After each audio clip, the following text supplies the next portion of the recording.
Federation of academic association છે એ ગુજરાતનું એક રજિસ્ટર ફેડરેશન છે અને એ જે રજિસ્ટર ફેડરેશન છે એ સમગ્ર ગુજરાતની જે કોચિંગ ક્લાસીસના જે સંચાલકો છે એ લોકોના ઘટક સંઘોનું બનેલું એક ફેડરેશન છે. ગુજરાતમાં 35,000થી વધારે જે એક યા બીજી રીતે જોડાયેલા શિક્ષકો અને એના ઘટક સંઘો અથવા તો એના કોચિંગ ક્લાસ છે એનું પ્રતિનિધિ કરે છે. સુપ્રીમ કોર્ટની ગાઈડલાઇનના મુજબ ગુજરાત સરકાર દ્વારા આવનારા દિવસોની અંદર કોચિંગ ક્લાસ માટે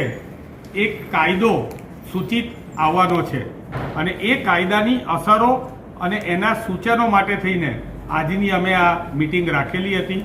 અને આની અંદર અમે સૌપ્રથમ નક્કી કર્યું છે કે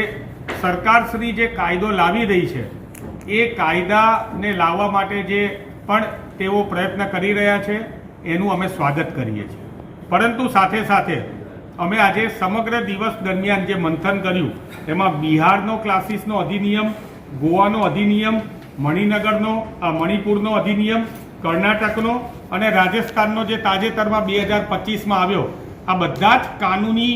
જે કંઈ પણ એનો ડ્રાફ્ટ હતો એની ચર્ચા વિચારણા કરી અને આ કાનૂની ડ્રાફ્ટના ચર્ચા વિચારણા કર્યા પછી અમે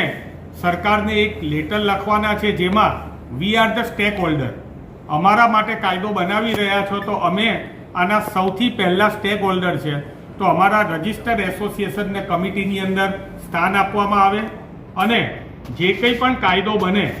એ કાયદાનો જે પણ મુસદ્દો હોય એ અમને રજૂ કરવામાં આવે અને આ કાયદો વિદ્યાર્થીઓના હકીકતમાં જે બનાવવાનો હતો એ એટલા માટે બનાવવામાં સુપ્રીમ કોર્ટની ગાઈડલાઈન હતી કે વિદ્યાર્થીઓ જે છે એનું દબાણ જે વધારે છે ભણવામાં એ દબાણ ઓછું કરવામાં આવે. તો દબાણ માત્ર જે છે એ કોચિંગ ક્લાસની અંદર નહીં, શાળાની અંદર પણ હોઈ શકે,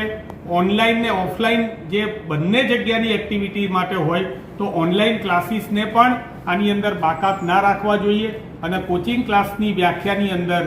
કોઈ હોમ ટ્યુશન કરતા હોય કે કોઈ નાનામાં નાનું ટ્યુશન કરતા હોય એનેથી લઈને મોટાના મોટા ક્લાસીસ હોય એ બધા જ આની અંદર સમાવિષ્ટ કરવા જોઈએ. પરંતુ જે નાના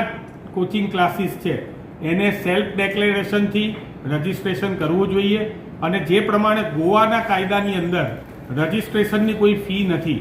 તો અહીંયા પણ અમને રજિસ્ટ્રેશનની ફીમાંથી મુક્તિ મળવી જોઈએ. આ બધા જ વસ્તુ જે છે આ બધા જની આ જે ડ્રાફ્ટ છે એની આજે સમગ્ર દિવસ દરમિયાન ચર્ચા કરવામાં આવી અને